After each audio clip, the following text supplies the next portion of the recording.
animatrice pour MyFuture. Et MyFuture, qu'est-ce que c'est? C'est une start-up sociale qui aide les jeunes à devenir en fait en relation, à les mettre en relation avec des professionnels. Les mettre en relation avec les professionnels, excusez-moi, voilà, des jeunes de 14 à 24 ans. Notre but, c'est vraiment de faciliter la connexion entre les deux mondes, vous l'aurez compris. Et qui dit live métier, dit professionnel qui va venir nous partager son savoir. Et aujourd'hui, j'ai la chance de recevoir Julie, qui est RH à la tannerie des Perriers, un très beau métier du coup dont elle va nous parler en plus en détail. Comment ça va, Julie? Bonjour Sixtine, écoutez, ça va très bien. C'est une première pour moi. Il n'y a pas de souci, ça va très bien se passer et je sais que tu as énormément de choses à nous dire, donc ça va être très intéressant. J'en profite, avant qu'on rentre plus dans les détails, de remercier tous ceux qui sont en train de nous suivre actuellement. N'hésitez pas à nous dire dans le chat d'où est-ce que vous venez, c'est toujours intéressant. Et aussi, si vous avez la moindre question, Julie est là pour y répondre, donc n'hésitez pas, ça serait bête de louper cette opportunité. Voilà, et pour rappel, nous sommes dans le cadre de l'industrie des possibles et aujourd'hui, du coup, on va parler de la tannerie de Perrier, qui est l'entreprise du domaine de la mode dans lequel travaille Julie. Est-ce que pour commencer, Julie, tu peux un petit peu nous présenter cette entreprise, mais aussi ton métier, comme si tu étais en train de parler à une grand-mère pour que ce soit un peu plus compréhensible? Très bien, très bien. Donc, je travaille donc à la tannerie de Perrier qui se situe dans la Manche. C'est une tannerie qui appartient depuis 5 ans maintenant au groupe Kering, qui donc est le groupe qui est géré par François-Henri Pinault, que je pense beaucoup de gens connaissent. Pour vous donner une petite idée, dans les grandes marques de luxe qui composent cette société, vous allez retrouver Gucci, Bottega Veneta, Balenciaga, Alexander McQueen, Yves Saint Laurent. Enfin, ça vous donne une petite idée des sociétés qui composent, voilà, qui composent le groupe Kering. Très bien. Donc moi, je travaille à la tannerie de Perrier. Donc nous, on est une des seules entreprises d'industrie du groupe. C'est-à-dire que nous, on va tanner des peaux. En fait, on va réceptionner des peaux brutes exotiques. En l'occurrence, nous, c'est du crocodile, notre spécialité, et plus précisément l'alligator. Et on va transformer ces peaux brutes de peaux d'alligator en cuir pour pouvoir en faire par la suite et les vendre après aux différentes maisons. Pour en faire par la suite de la maroquinerie. Donc la maroquinerie, ça peut être tant des vêtements que des chaussures ou des sacs à main, ou bien des bracelets montres. C'était jusqu'à encore il n'y a pas très longtemps un petit peu notre spécialité, mais maintenant on se diversifie et on fait beaucoup de fashion. Donc maintenant on a des sacs à main. Des sacs à main très célèbres que l'on peut voir à la télévision, fabriqués, en tout cas dans les peaux, viennent de chez nous, puisqu'on est une des 2 seules tanneries de peaux exotiques en France. Voilà. D'accord, donc du Made in France totalement pour ça. Exactement. Là, pour le coup, c'est vrai que c'est un savoir-faire ancestralement italien, mais en France, on a réussi à conserver 2 tanneries de peaux exotiques, dont la nôtre, qui est perdue dans la Manche, pas loin de Cherbourg. Ok, super. Ouais. Merci beaucoup pour le contexte. Donc, j'aimerais bien qu'on rentre un peu plus en détail sur ton métier. Oui, j'ai pas dit c'était quoi le métier de ma grand-mère, comme si je l'expliquais à ma grand-mère. Alors, un DRH, pardon, en fait, c'est quelqu'un qui définit et qui, avec le directeur de l'entreprise, la stratégie de l'entreprise. Et en fait, un DRH, ça assure le lien, en fait, entre la direction et les salariés. C'est-à-dire que mon rôle, c'est d'apporter mon expertise, donc tant à l'employeur qu'aux salariés, mais également à tous les managers que compose l'entreprise, de façon à pouvoir encadrer et protéger le personnel et puis aussi assurer un bon climat social. Voilà, donc c'est un métier qui recouvre plein de domaines. Donc surtout, j'imagine, c'est surtout basé sur le relationnel. Parce que si, c'est 100% relationnel et avec une bonne dose de juridique quand même, puisque pour pouvoir mettre en application les lois, il faut d'abord bien les connaître. Donc, nécessité de bien connaître les lois et après, effectivement, de mettre cette expertise-là au service de l'entreprise pour que tout le monde travaille ensemble dans le meilleur des climats. Oui, bien sûr. D'accord. Et là, quand on voit du coup sur l'image qui est affichée, ça parle directement de recrutement. Qu'est-ce que voilà, c'est? alors, c'est-à-dire qu'en fait, le métier de RH, moi, je suis un RH généraliste. d'accord? Parce qu'il y a plusieurs possibilités dans ce métier-là. Soit on se spécialise dans un des domaines, donc un des 4 domaines que l'on peut voir à l'écran.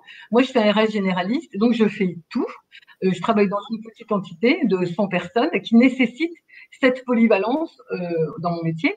Donc, ça reprend le recrutement. Ça compose le recrutement. Donc là, c'est l'arrivée du salarié dans l'entreprise. Donc, on gère le recrutement nous-mêmes. La rédaction des annonces, travailler éventuellement avec des agences d'intérim, des cabinets de recrutement. On fait tous les entretiens et on intègre aussi jusqu'à l'intégration du collaborateur dans, dans l'entreprise. D'accord, mais c'est un vrai. Enfin, pour moi, je vois ça avec énormément de boulot de faire ce genre de choses, parce qu'en plus de ça, on compte sur toi. Est-ce que c'est pas une pression, ça, un petit peu? Alors si, parce qu'il faut bien comprendre les attentes du manager. Quand il recrute quelqu'un, c'est à moi de bien comprendre les attentes du manager. Et puis quand on recrute quelqu'un, on recrute des compétences techniques. Il ne faut pas oublier aussi qu'on recrute une personne. Donc en fait, je recrute le prochain collaborateur d'une équipe. Donc il faut aussi que cette personne-là soit en capacité de s'intégrer dans l'équipe. Donc je recrute un profil, mais aussi des talents. Voilà. Ouais, pour que tout soit en harmonie, en fait. Exactement, pour que la personne, pour en fait essayer de trouver la bonne personne pour lui donner le bon emploi au bon endroit, donc dans la bonne entreprise. Ça, c'est mon rôle. Donc, je dois bien comprendre les attentes de l'employeur et puis après, je dois essayer de comprendre également si le candidat a les compétences requises et s'il il est en capacité de s'intégrer et de les mettre à disposition dans l'entreprise et de s'épanouir et voilà. D'accord. C'est en fait, c'est du dating par personne interposée. Hein. Ouais, c'est ça. C'est un peu ça. Voilà. Ok. Et en deuxième étape, tu as écrit gestion administrative du collaborateur. Voilà. Ça ne paraît pas très clair. Alors, la gestion administrative du collaborateur. Alors, il faut savoir que quand on rentre dans une entreprise, eh bien, on va commencer par avoir un contrat de travail. Et puis, après, il y a la paie qui va tomber tous les mois, la rémunération. Donc, c'est toujours le service ressources humaines qui gère ça. Donc, on rédige les contrats, les avenants éventuellement si le salarié évolue dans l'entreprise ou change de métier. Donc, on gère aussi toute la paie. Alors, on a souvent une personne qui ne fait que ça, parce que c'est un métier à part entière dans les ressources humaines, la paye.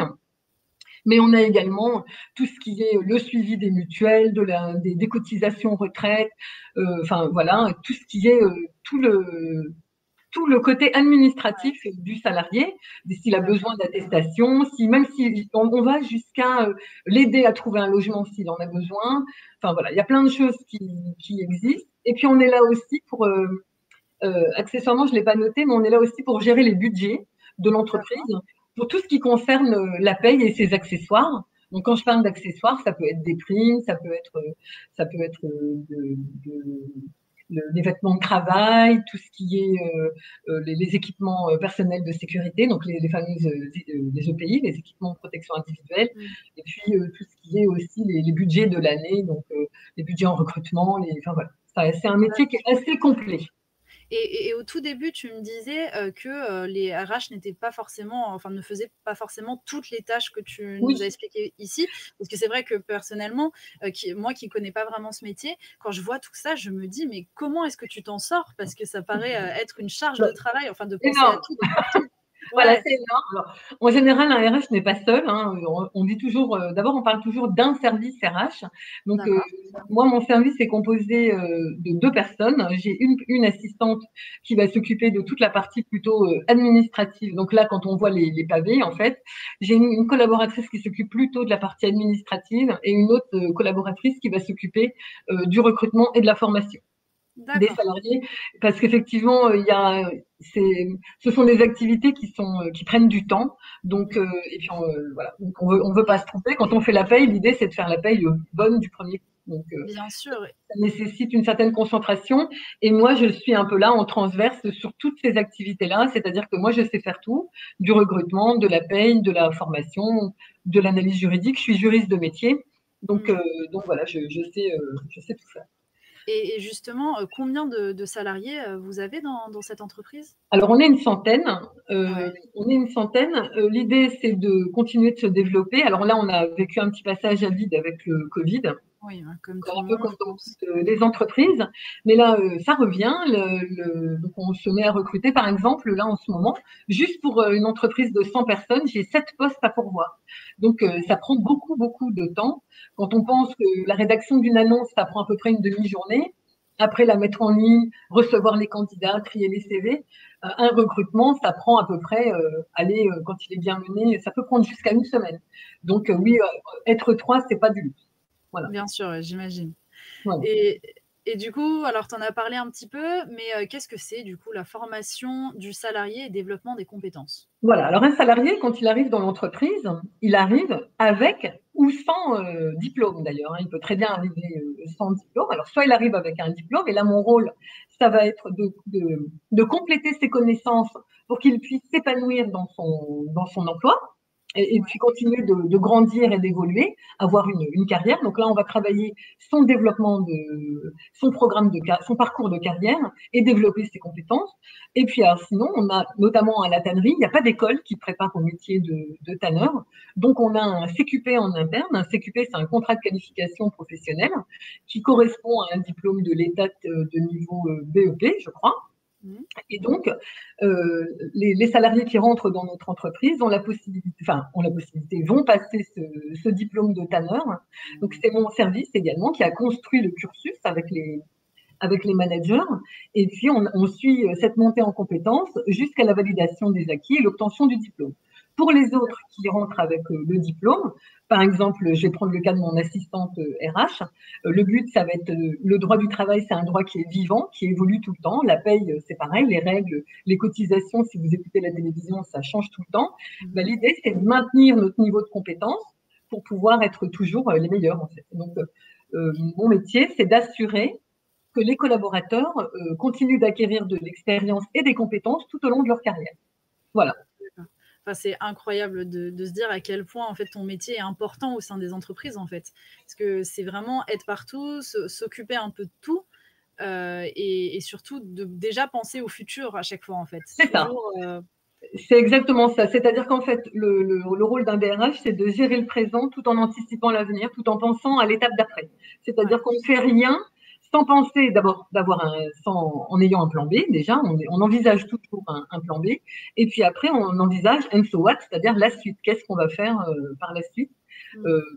Quand on recrute quelqu'un, des fois, on peut même recruter quelqu'un pour les capacités qu'il a à devenir autre chose. Hein, ça peut arriver, oui, qu'on embauche quelqu'un à un niveau d'opérateur, par exemple, et on sait que cette personne-là a potentiellement un potentiel pour devenir chef d'équipe, par exemple. On le sait à l'embauche. Comme par exemple, là, ça m'est arrivé il n'y a pas très longtemps d'embaucher une assistante qualité pour le service qualité. Et puis, elle avait un tel bagage et une telle prestance qu'on s'est dit en l'accompagnant bien et en la développant, elle pourra devenir le futur responsable qualité. Et c'est ce qui s'est passé il y a 6 mois, où elle est passée cadre et elle est devenue responsable qualité. C'est génial ça. Voilà. Ouais. Et justement, bah, comme tu t'y connais un petit peu en recrutement, pour toi, c'est quoi le secret d'un CV? Qu'est-ce que, pour les jeunes qui nous regardent par exemple, si tu reçois un CV tout de suite et que tu dis ah celui-là il a l'air pas mal à lire, qu'est-ce qui te voilà. Alors, il faut savoir qu'un CV, malheureusement, et je vais choquer des gens, la première lecture, c'est quelques secondes. Quand on reçoit, par exemple, c'est très bête, mais il y a des annonces, on peut recevoir jusqu'à 100 candidatures. Je ne peux pas passer un temps énorme. Tout à l'heure, on disait qu'un recrutement, quand il est bien mené, ça prend une semaine. Imaginez si je passais une demi-heure par CV, même un quart d'heure, fois 100, c'est exponentiel, c'est impossible. Donc, en fait, il faut que le CV il soit déjà, il faut qu'il soit joli. Alors, c'est pas la peine de mettre des couleurs dans tous les sens, mais il faut qu'il soit différent de celui des autres. Surtout, il faut qu'il vous ressemble. C'est pas la peine de mentir et c'est pas la peine de noircir du papier avec des mots qui ne vous ressemblent pas. Il faut que ça doit correspondre à la personne qui est en face. Donc, il doit y avoir des mots-clés. Le CV doit correspondre à l'emploi auquel on postule aussi. Donc, ça sert à rien. C'est pareil, on voit souvent des CV génériques. Tout le monde fait un peu le même CV et on envoie le même CV à tous les emplois. Ben, c'est pas possible, en fait, si vous postulez faut l'adapter un peu. Voilà, un CV d'hôtesse d'accueil et puis juste après secrétaire médical ou alors juste après opérateur en tannerie chez moi, ça ne le fera pas. Donc l'idée c'est vraiment d'individualiser et de mettre en place le CV pour correspondre à l'offre d'emploi.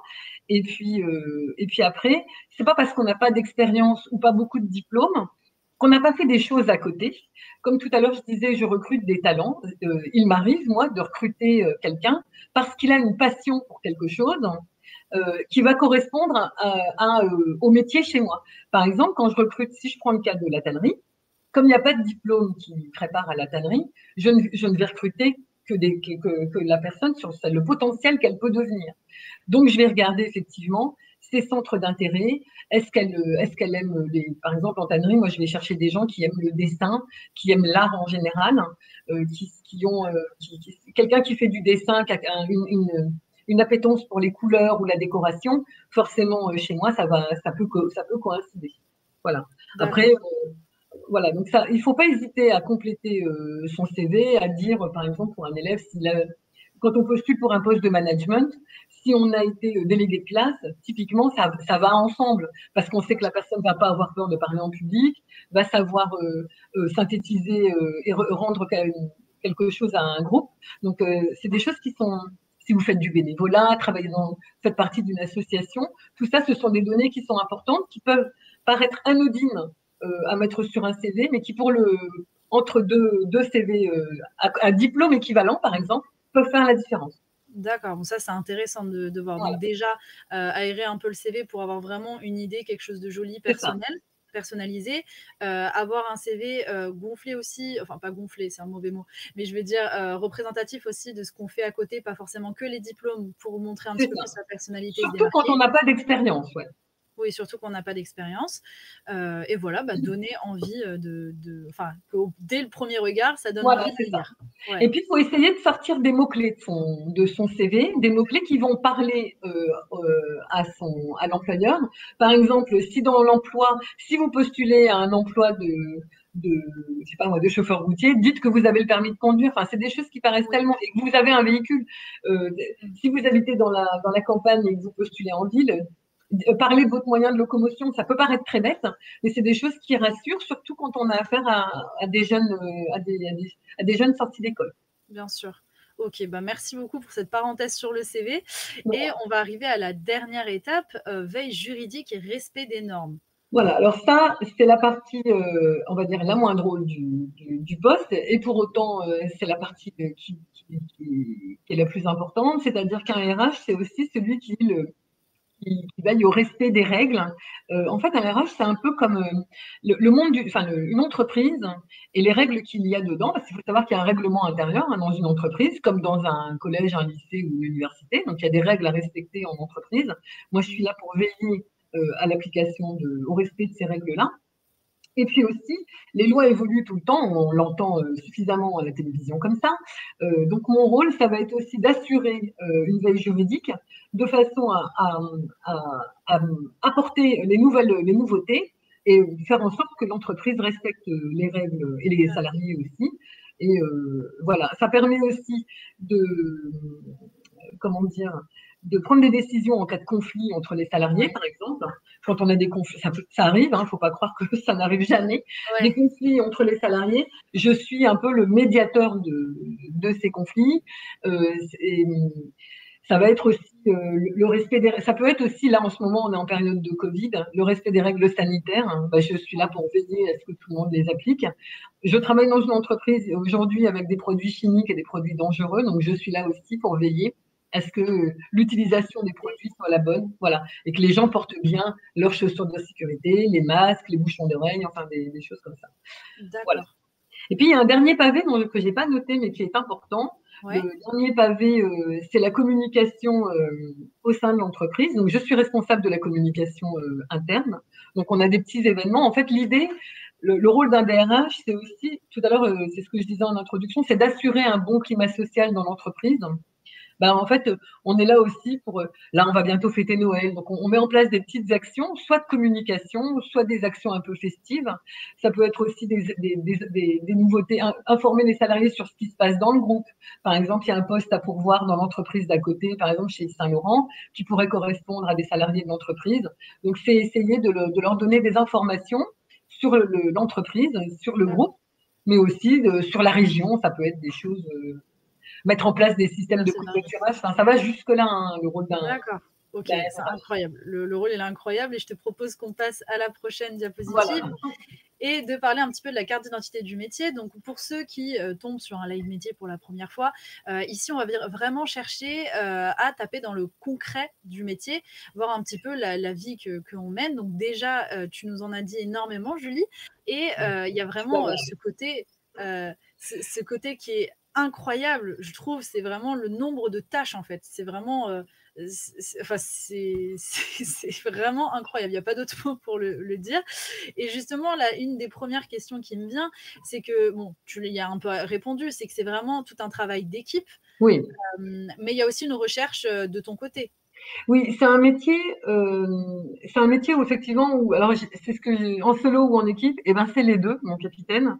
Ouais. Parce qu'effectivement, il y a ces phases de réflexion ou de travail, de production. Par exemple, quand on fait les budgets, ça nécessite d'être très focalisé dessus quand on analyse une loi. Et puis en même temps, ça ne peut être qu'en équipe. Donc en équipe avec mon équipe RH, mais aussi en équipe avec les managers. On travaille. Un service RH, c'est un service qui est au service de l'entreprise et au service des salariés. Donc, il faut être accessible, disponible et souriant tout le temps et à l'écoute des salariés et des managers en permanence. On est là pour les aider et les accompagner. D'accord. C'est les deux, ouais. Et pour tout ce qui est environnement de travail, parce que je vois que ça a été surligné.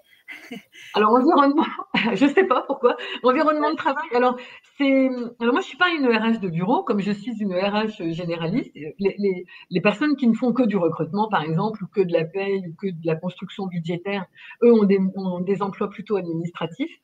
Moi, je suis un généraliste, je suis ce qu'on appelle on the field, donc je suis sur le terrain, comme les autres. Donc, j'ai un bureau dans lequel je peux recevoir les salariés quand ils ont quelque chose de confidentiel à me dire, ou quand moi, j'ai quelque chose à leur dire aussi. Hein.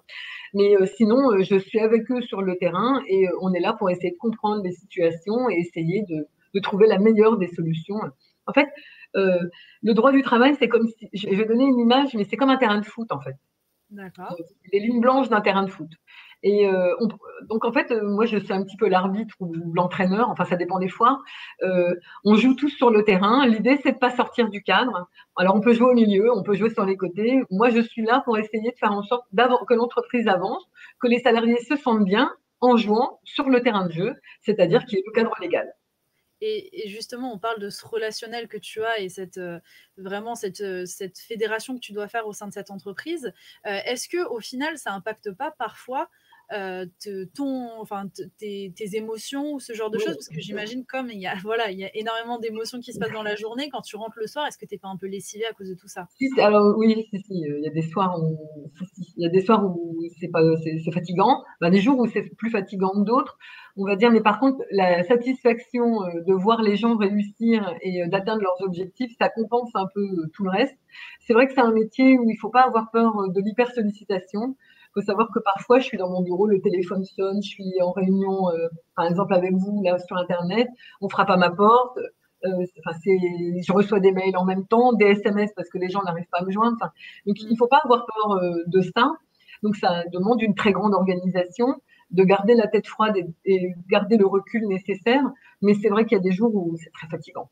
Ouais, je comprends bien avec ce que tu nous racontes.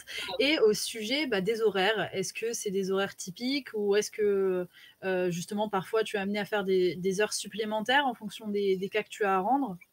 Alors, un DRH, en fait, on va dire, il est payé pour une mission. Donc, plus que pour un nombre d'heures. Okay. Donc, en fait, moi, mes horaires sont plutôt des horaires administratifs. Donc, on va dire, c'est 8 heures à peu près. Enfin, on va dire, on commence à 8-9 heures et puis on s'arrête à 17-18 heures, on va dire, à peu près. Maintenant, je dis pas qu'il y a des phases de construction budgétaire ou quand on a des grosses actualités comme là, les recrutements, où je vais pouvoir être amenée à travailler un peu plus tard. Parce que, par exemple, quand je recrute, si je recrute des personnes qui elles-mêmes travaillent, je vais les contacter en dehors de leurs heures de travail, donc par nécessité, en dehors des miennes aussi. Bien sûr. Donc voilà, maintenant ce sont des horaires administratifs, mais les membres de mon équipe font des horaires administratifs, on ne travaille pas les week-ends. Ça peut arriver qu'on travaille certains jours fériés quand l'entreprise les travaille, mais ce sont des horaires plutôt administratifs. D'accord, OK. Bah, merci beaucoup. Je te propose qu'on passe un peu à la prochaine étape et parler, de, comment tu en es arrivé là. Qu'est-ce qui t'a Oui. décidé à devenir RH? Alors, bah, en fait, le hasard un petit peu. Bon, donc moi j'ai fait un bac général au départ, D'accord, qui n'existe plus, donc je ne vais pas vous parler de mon bac parce que ça ne va pas vous parler. Après, moi je me destinais plutôt à être danseuse à l'époque. d'accord. J'étais au conservatoire et bon, à l'époque en tout cas, j'avais des parents qui m'ont dit: «Mais tu sais Julie, danseuse, c'est pas un métier», en tout cas pas Ah, que. mmh. C'est comme ça. Donc, ils m'ont invitée à faire des études. Donc, j'ai commencé par faire un IUT, on va dire, de finance comptabilité. Ça, c'est l'IUT GEA, donc c'est un bac plus 2. Donc, je l'ai fait à Caen, parce que je suis normande au départ. Et ça m'a pas plu du tout. En tout cas, tout ce qui était finance et comptabilité. Mais il y avait une option euh, en deuxième année, qui était l'option ressources humaines, que j'ai prise. Et là, tel Obélix, qui tombe dans la marmite des RH, je me suis découvert une passion. Je sais pas je peux pas expliquer. C'était ce côté écoute sociale, d'être proche des salariés, et, voilà, et puis de décortiquer des lois pour pouvoir les rendre accessibles au plus grand nombre. Du coup, bah, après j'ai fait une licence alors j'ai eu la chance de pouvoir partir à la Sorbonne à Paris. Donc, je suis D'accord. partie faire une licence de droit du travail, donc un master 1 pour les plus jeunes. Ouais. Et puis après, j'ai fait un master 2 à Rennes, à l'IGR à Rennes, dans management des ressources humaines. Donc, j'ai un bac plus 5 en ressources humaines et droit du travail en général. OK, d'accord. Donc de belles études. Voilà. Donc, le métier de danseuse est resté derrière, mais bah, je suis tombée dedans. Donc, mais Ouais. ça me... voilà. Vous avez raison finalement. Ouais, bah, ouais. Voilà. D'accord, OK et donc aujourd'hui, DRH. Voilà, Heu, alors aujourd'hui des RH. Alors après, forcément, mon premier emploi, bah, j'ai commencé un peu comme tout le monde alors moi, c'était de l'intérim, mon premier job. d'accord. J'ai commencé intérimaire chez Adecco. Je faisais des petites missions juste à côté du Mont-Saint-Michel pour une entreprise qui rachetait des entreprises et qui faisait des fusions d'entreprises. Donc, ils avaient besoin d'un juriste pour pouvoir participer à la fusion de tout ça et rassurer les salariés qui étaient rachetés, en tout cas, par ces entreprises-là. Et c'était des missions, c'était mon premier CDD, il a duré 3 mois. Donc ça, c'était mon premier emploi. Et puis après, de fil en aiguille, je suis devenue assistante RH. J'ai changé plusieurs fois d'entreprise et plusieurs fois de région. Donc, je suis normande, je suis partie en Bretagne. Euh, Mmh. et puis, de la Bretagne, je suis allée directement à Lille, où j'ai vécu 20 ans. J'ai travaillé dans des grandes entreprises hein, avec des noms très célèbres. J'ai travaillé 10 ans chez Decathlon, 10 ans chez Carglass, pour donner des idées. Et puis, D'accord.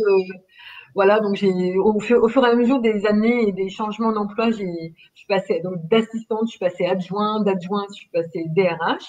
Et puis il y a 2 ans, j'ai décidé de rejoindre et la région. Donc je vivais à Lille, je travaillais chez Carglass. Ouais. Et puis il y a 2 ans, j'ai décidé de revenir en Normandie. Ça me manquait, la mer me manquait surtout. Enfin, alors maintenant le Nord me manque, mais bon, ça c'est une autre Ouais. histoire. C'est C'est une à autre chaque histoire. fois. Et donc, j'ai décidé de rejoindre le groupe Kering pour cette opportunité à Perrier, donc perdu au milieu de la Manche. Voilà. OK et on a une question qui vient dans le chat justement de Lulu, qui nous demande: «Est-ce qu'il faut forcément faire du droit pour devenir RH?» Pas du tout, pas du tout. Alors, en fait, il y a plusieurs cursus qui emmènent aux ressources humaines.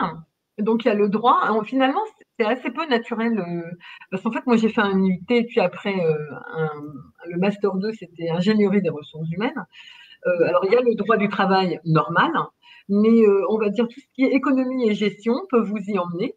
L'IUT GEA complété par une licence pro en ressources humaines vous emmène à un poste d'assistante. Après, si vous continuez de vous former tout au long de votre vie professionnelle et avec l'expérience, vous pourrez peut-être devenir DRH, mais je veux dire, il y a des cursus comme cela. Après, il y a des cursus, j'ai des collègues qui ont fait des cursus en économie ou en gestion à l'université aussi. D'accord. Ça peut vous emmener vers les ressources humaines. Et puis, il y a des gens qui, par exemple, ont fait des études Sciences Po aussi, qui peuvent se retrouver en ressources humaines, parce que l'attrait pour la relation humaine est plus forte que le reste, en fait. Donc oui, il y a plusieurs passerelles. Faut pas nécessairement faire du droit. Après, c'est indispensable de savoir analyser un texte juridique pour ce métier-là, quand même. Il faut savoir chercher dans le code du travail.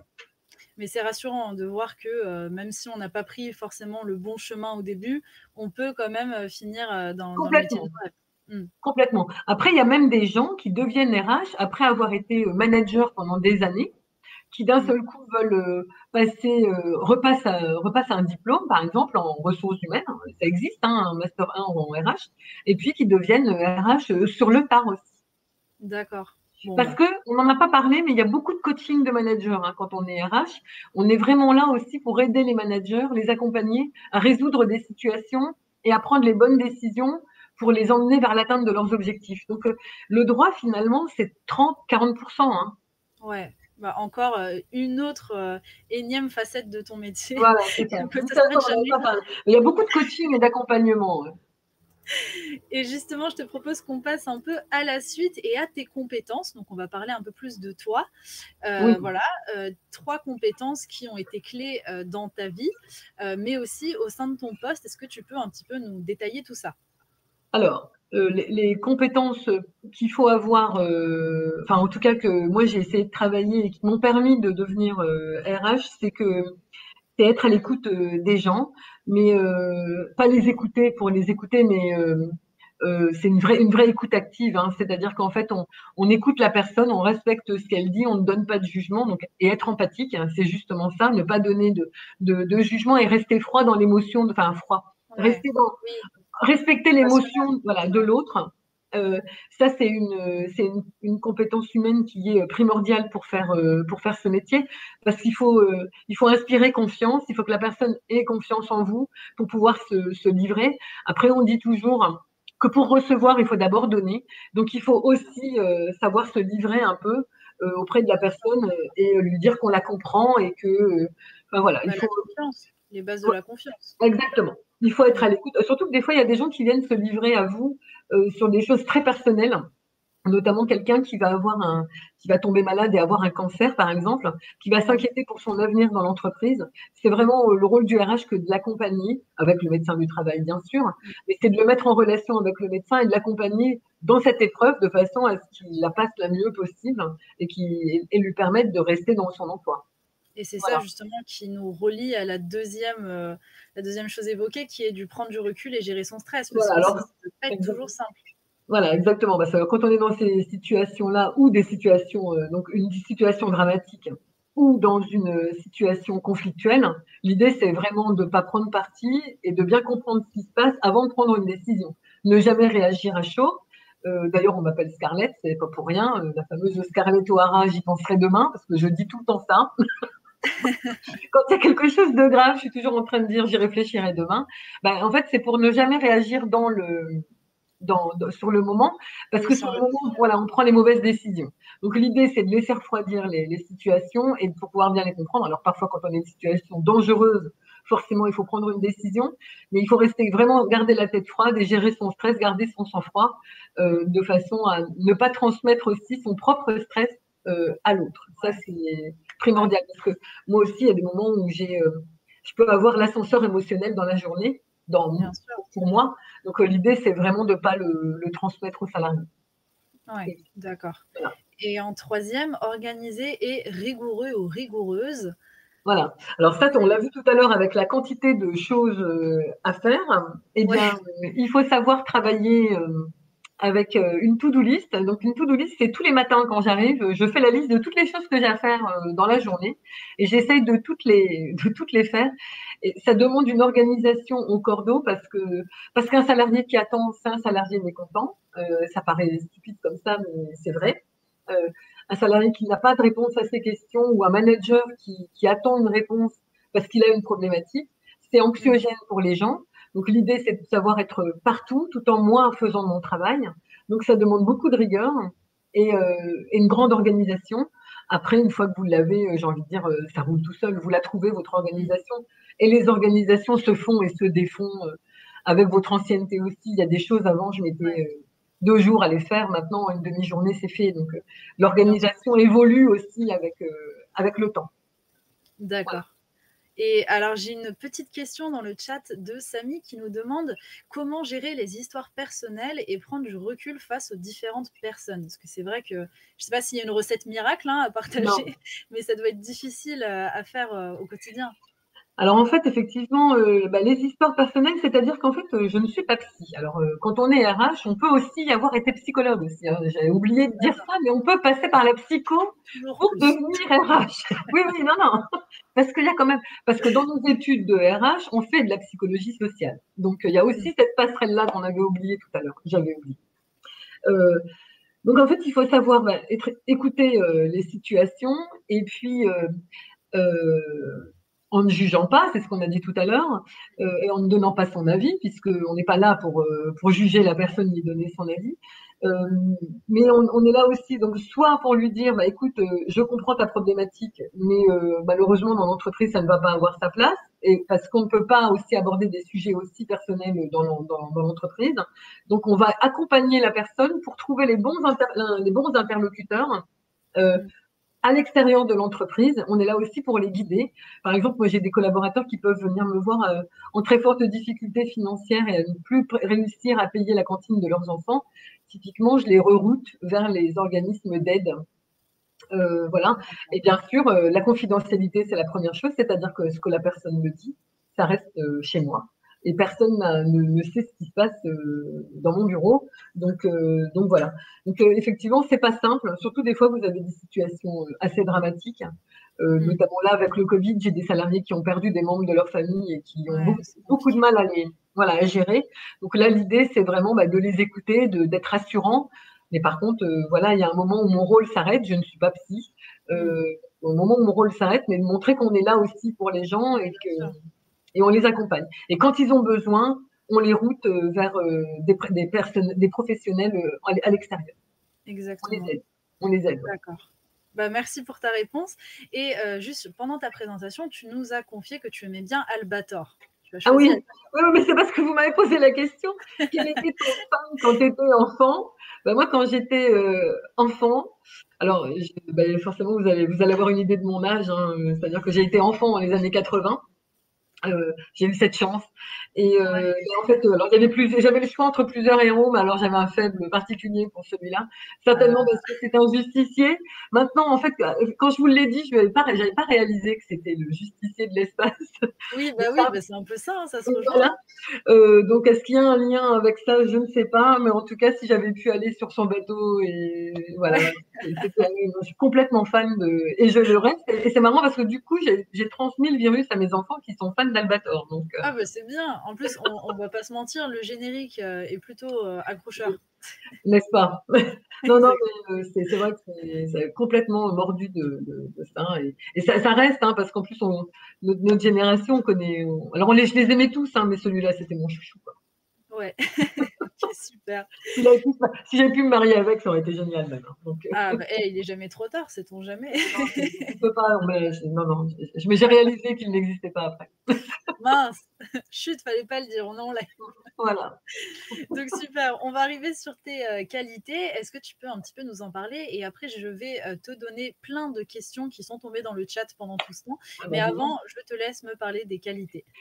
Alors, les qualités que je vous ai données, c'est pas moi enfin, c'est ce que disent les gens, en fait. Parce que D'accord. régulièrement, en fait, quand on est RH aussi, il faut savoir se remettre en question. Parce qu'il y a des fois des choses qu'on fait mal. Il faut savoir accepter on commet des impairs. Tout à l'heure, là, il y avait quelqu'un qui posait la question, est-ce que c'est pas, comment on gère quand quelqu'un vient avec des problèmes dans la vie privée? Ça peut Mm. arriver qu'on fasse une maladresse. Bon, Oui, euh, bah, c'est normal.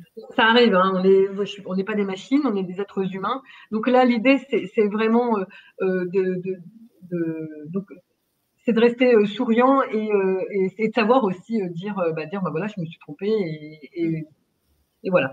Donc, je sais plus où je voulais, où je voulais Non, aller. bien sûr, bah, c'est ça, il faut être un peu souriant, mais tout en Voilà, ayant mais c'est important, mais d'être vraiment souriant et pas que dans le visage, vous savez, le sourire, merci. ouais, C'est ouais, pas ça, c'est vraiment souriant. C'est-à-dire, quand on reçoit quelqu'un, on est euh, à l'aise. voilà, on est à l'aise et puis on est là pour mettre à l'aise la personne. Donc on est souriant avec les gestes, mais on est souriant avec le cœur. C'est important, Mmh, c'est important. Après, donc je vous reprends ce que disent les salariés de moi. En général, ils bien disent que sûr. je suis tout le temps positive. Il n'y a jamais de problème avec moi. C'est pas vrai. Je ne me cache pas derrière la non-existence des problèmes. C'est-à-dire qu'en fait, à chaque problème, il y a une solution. Il faut juste qu'on la trouve. Ouais. Donc, je peux être un peu casse-pied avec ça, c'est-à-dire que moi, je vois toujours le verre à moitié plein et pas le verre à moitié. Alors, quand je suis fatiguée, ça peut arriver que je vois le verre à moitié vide, hein, quand Oui, même. bah, normalement. Mais, voilà. Et puis, dans chaque difficulté, il y a toujours un cadeau caché. Donc, il faut savoir les voir et savoir les trouver. Donc, mon rôle, ça va être d'accompagner les gens à voir le côté positif des choses. Après, ce que disent les gens aussi, c'est que je suis disponible et accessible, c'est-à-dire que bah déjà quand on frappe à ma porte, je suis disponible. Alors quand je suis pas disponible, je le dis. Hein, je dis bah là pas aujourd'hui, je fais un live de Ouais, 15 heures, voilà, de 15h30 à 17h, même si je vois que mon téléphone frétille, mais ouais. donc j'essaye d'être toujours disponible et accessible. Mais quand on parle d'accessibilité aussi, il faut savoir s'adapter à la personne que l'on a en face de soi. On ne parle pas de Bien la même sûr. façon au PDG, à la personne qui assure l'entretien des espaces verts, au manager, à quelqu'un qui est en pleine forme, à quelqu'un qui vient de perdre son conjoint. On ne parle pas du tout de la même façon. Donc l'idée, c'est d'être accessible physiquement et mentalement, donc à l'écoute, mais également accessible, s'adapter à la personne que l'on a en face de soi. On ne parle pas de la même façon à quelqu'un justement qui est jeune, qui a 22 ans, qui vient d'arriver dans l'entreprise, qu'on va parler à quelqu'un qui a 57 ans, qui a 40 ans de maison Ouais, et bien sûr. qui a fait toute sa carrière dans Mais l'entreprise. mais Et c'est impressionnant parce que excuse-moi, je te coupe, mais vas-y. parce que déjà, il y a une charge de travail assez incroyable qui touche énormément de domaines, mais en plus de ça, il y a vraiment une charge de travail personnelle sur, Oui. ce que tu co comment tu dois te comporter en entreprise, mais aussi envers toi-même, envers ton patron, mais aussi envers les autres et ça, je trouve ça incroyable parce qu'il y a une certaine forme de pression en quelque part. Oui, alors moi je vais plutôt utiliser le mot charge mentale, mais effectivement, Ouais, il y a une charge mentale qui est assez forte dans ce métier et il faut, c'est vrai qu'il faut être, il faut savoir recharger les batteries quand c'est le week-end ou quand c'est les vacances, hein, parce qu'il faut savoir couper aussi, parce que ça peut m'arriver de rentrer à la maison avec les problèmes des autres. Il faut surtout pas faire les psychologues peuvent avoir ce souci-là, c'est-à-dire le transfert, hein, rentrer à la maison avec les problèmes. Il faut vraiment essayer de faire la part des choses. Hein. Ce qui se passe au travail reste au travail et ce qui se passe à la maison, c'est à la maison. C'est pas oui, facile. Il y a des fois, il y a des fois les problèmes, je dors avec, j'en rêve. Hein. Mais notamment quand on fait des choses plus chargées. Hein. Un RH aussi, ça peut faire des plans sociaux, on va pas se cacher. Ça peut faire des entretiens disciplinaires et licencier des gens. C'est pas quelque chose de simple, donc il faut aussi savoir prendre la bonne décision et la gérer et aller jusqu'au bout, tout en respectant la personne qu'on a en face de soi. Donc c'est jamais facile et il y a des situations qui sont compliquées. Ouais. ouais, j'imagine. Voilà. Et du coup, je vois dans les qualités dynamiques et résilientes. Voilà, alors dynamique, alors ça fait partie de moi. C'est-à-dire qu'une Julie qui sourit pas et qui est pas en forme, bah, Ouais, c'est qu'elle est malade en un fait. problème. Voilà, c'est qu'il y a un problème. Donc voilà, c'est-à-dire que comme je vois toujours le verre à moitié plein, bah, c'est toujours à fond en fait. Mmh. Bah, moi après, il faut que j'apprenne à débrancher hein, de temps en temps, c'est un peu mon souci. Et puis après, le dernier, alors ça, c'est mon ancien patron qui disait ça. Il disait, Julie, si vous avez une qualité, c'est la résilience. Et ben en fait, la résilience, c'est quand on a des difficultés, c'est la capacité à rebondir et à recréer du positif par rapport à une difficulté. C'est vrai qu'il y a eu dans des entreprises où j'ai dû faire des plans sociaux, notamment, c'est arrivé, hein, on doit faire ça. Et après, trouver l'énergie pour reconstruire quelque chose avec les gens qui restent et puis accompagner aussi les personnes dans leur recherche d'emploi parce que quand on fait un plan social, normalement, le RH, il doit accompagner les gens jusqu'à ce qu'ils retrouvent autre chose. Hein. Ça Bien s'arrête sûr. pas. Ça s'arrête pas au licenciement du salarié. Donc, c'est des choses qui sont, au niveau de la charge mentale, qui sont très, très fortes. Et, en fait, c'est ne jamais rien lâcher et aller jusqu'au bout des choses. même quand c'est difficile, en fait. Voilà, ne jamais baisser les bras. D'accord. Et rebondir pour pouvoir après retrouver l'énergie de faire autre chose. Oui, bien sûr. Voilà. Ok, alors j'ai une petite question dans le chat qui attend depuis un petit bout de temps. Ah. On a parlé d'organisation tout à l'heure et c'est une personne qui nous demande si tu as des tips ou des outils pour mieux s'organiser. Alors, figurez-vous bien que ma fille m'a fait découvrir Google Doc. Ah, je connais. Voilà. Alors, moi, je travaille beaucoup avec Outlook parce que c'est ma génération, on va dire. Faut quand même dire. Après, on n'a pas tous le même âge. Hein. Moi, voilà. Je vous ai dit que j'étais enfant dans les années 80, donc ça vous donne une idée. Enfin, j'étais même un ado dans les années 80. Donc, forcément, on a des façons de travailler qui sont un peu différentes. Pas de souci. Enfin, moi, je me suis mise sur informatique tout de suite parce que forcément, dans mon métier, c'était indispensable. L'organisation, en fait, moi, je travaille avec ce qu'on appelle un PDCA, donc c'est un plan de continuité d'activité. C'est-à-dire que j'ai ce qu'on appelle un plan d'action, où je classe dans le domaine de ce que je dois faire, les tâches que j'ai à faire, avec qui je vais les faire et quand je dois la faire. Donc j'ai ça, c'est sur mon téléphone. J'ai des relances qui viennent. J'ai créé des relances pour me dire, bah là aujourd'hui, n'oublie pas, dans 30 minutes, tu as rendez-vous avec telle personne. Et j'ai des petites alertes comme ça, des petits pop-up qui apparaissent sur mon téléphone. Et puis après, pour tout ce qui est analyse de texte, quand je dois préparer, quand je dois garder aussi des historiques, je travaille avec Google Doc. Et franchement, c'est magique parce que ça vous met tout en forme. Ouais. C'est extraordinaire. C'est visuel après, c'est vrai, l'organisation, voilà. Une fois que c'est posé. C'est très visuel, donc je travaille avec ça. Et puis sinon, bah, j'ai mon petit cahier, parce que je travaille à l'ancienne avec mes post-it et mes machins. Mais en fait, voilà, il faut trouver l'organisation qui vous correspond. Hein. Il n'y a pas d'organisation miracle. Moi, je me suis fait mon PDCA. Donc un PDCA, c'est un peu ce que font les commerciaux, en fait. Hein. C'est un peu un outil de travail de commercial, donc c'est un plan de continuité d'activité. Mais ça vous permet de gérer vos objectifs, de les suivre. Et au moins, quand on me pose une question, j'ouvre mon PDCA, je sais où j'en suis, parce que je le tiens un jour, très clairement. Voilà. D'accord. Ça me permet de ne pas oublier quand j'ai quelque chose à faire. Là, vous voyez, quand on aura raccroché, il me reste un truc que j'ai pas fini aujourd'hui. Oui. Et justement, malheureusement, l'heure tourne un petit peu, donc on va juste passer. Je suis bavarde, pardon. Non, au contraire, c'est super intéressant, au contraire. Mais on va venir sur les clichés. Voilà, donc le premier cliché que tu nous as donné, c'est les RH sont méchants. Qu'est-ce que tu aimerais répondre à ça? C'est pas vrai. Ou les RH sont tristes aussi. C'est pas vrai non plus. En fait, oui, on a une mauvaise image. Alors, peut-être qu'il vient du passé, hein, parce que avant, il y a quelques années de ça, les RH n'étaient pas vraiment accessibles. C'était un métier qui était un peu enfermé dans son bureau. Des fois même, c'était écrit interdiction d'entrée sur la porte. Je n'ai jamais compris pourquoi. Moi, quand j'ai commencé mon métier, c'était comme ça. Et souvent, dans le passé aussi, c'était des anciens militaires hein, qui devenaient RH quand ils étaient à la retraite. Donc, tu avais une certaine rigueur dans le métier. Après, on n'est pas forcément bien vu non plus parce qu'on met des sanctions, hein, comme on l'a dit tout à l'heure. C'est un petit peu la police de l'entreprise. Hein. On est là on est les garants du terrain de jeu. Même si on ne sanctionne pas à tout va, c'est pas vrai.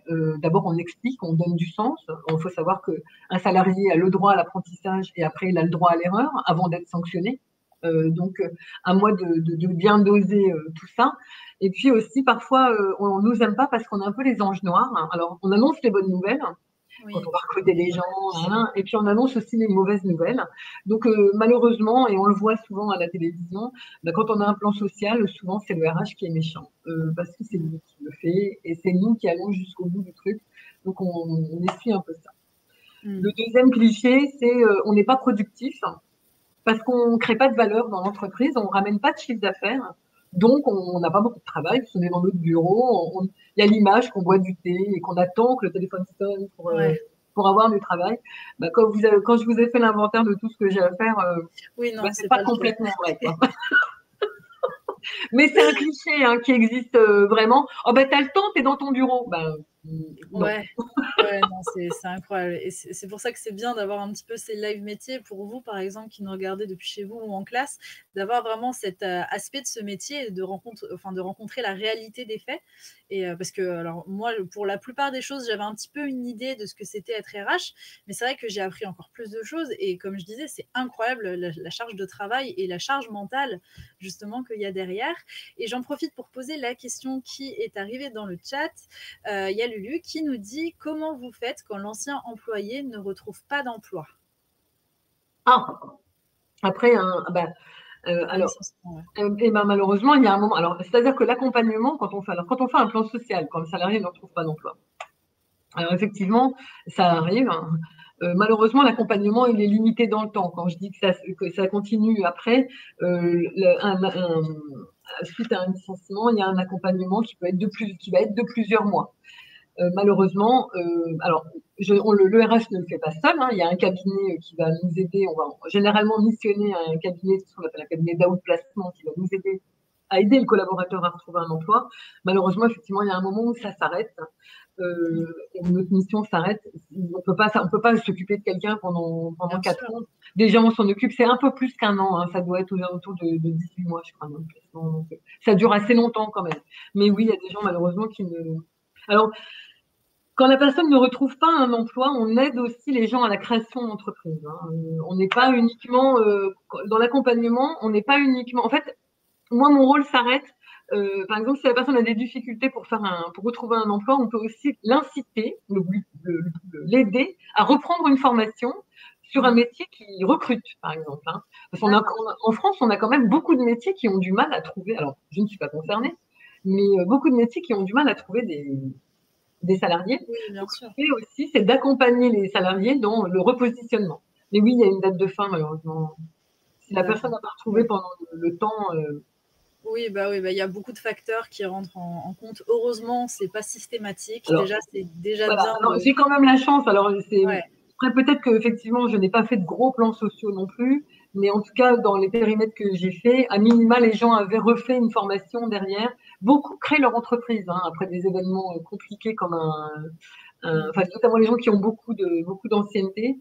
Et puis, en général, il y a des critères qui font malheureusement dans les licenciements dans les plans sociaux qui font que ça peut être un peu long, mais les gens finissent par retrouver ou en se repositionnant sur un autre métier ou dans une autre voie.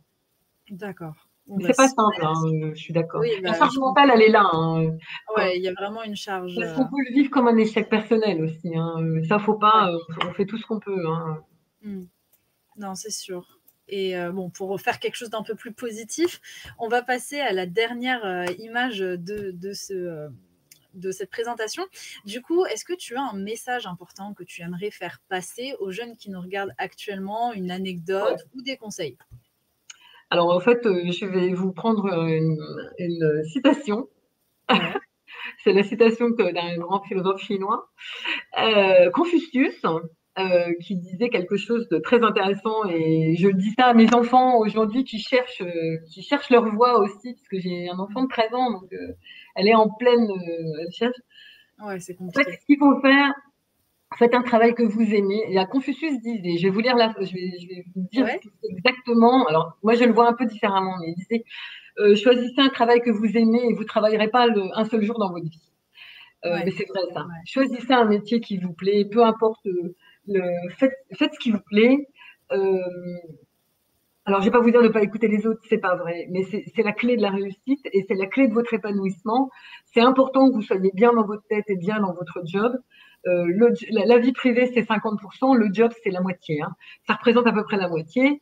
Il faut être bien dans sa vie, mais il faut aussi être bien dans son job, parce que quand on n'est pas bien dans son job, on n'est pas bien dans sa vie. Donc, faites ce que vous aimez, faites les études dont que vous avez envie. Si vous avez des capacités, essayez d'aller jusqu'au bout de ce que vous pouvez faire. Et puis sinon, faites ce que vous aimez, travaillez votre passion et essayez de travailler de votre passion. Et franchement, normalement, après, le boulevard est ouvert. Quand on subit son travail, moi je le vois après, quand on fait des études résignées, on fera un travail résigné et ça se passera pas comme ça. Voilà. Donc, vous trompez pas, vous êtes à un moment charnière de votre vie, vous trompez pas à écouter Confucius, franchement, c'est pas des conneries. Ah non, c'est Voilà. une belle phrase justement. En tout cas, merci 1000 fois, hein, d'avoir partagé tout ce savoir avec nous. Je pense que vous aussi, chez vous ou en classe, vous avez appris énormément de choses sur le métier de RH, grâce à Julie. Donc encore une fois, merci Julie. J'espère que tu as apprécié aussi ce live métier. Bah écoute, je vois l'heure et je me dis, je vais parler tout ça. Oui, oui, bah oui, non mais et puis c'était tellement intéressant que tu vois, je voyais même pas le moment de t'arrêter parce que j'étais pris dedans. Donc Bon, comme quoi on voit le côté, même quand tu parlais de tes qualités, enfin des qualités que les personnes disaient de toi, souriant, dynamique, on le ressent même à travers la caméra et ça c'est déjà un peu la c'est déjà voilà. super. En tout cas, si vous décidez de faire RH, voilà, c'est un métier particulier, mais c'est un métier qui est attachant.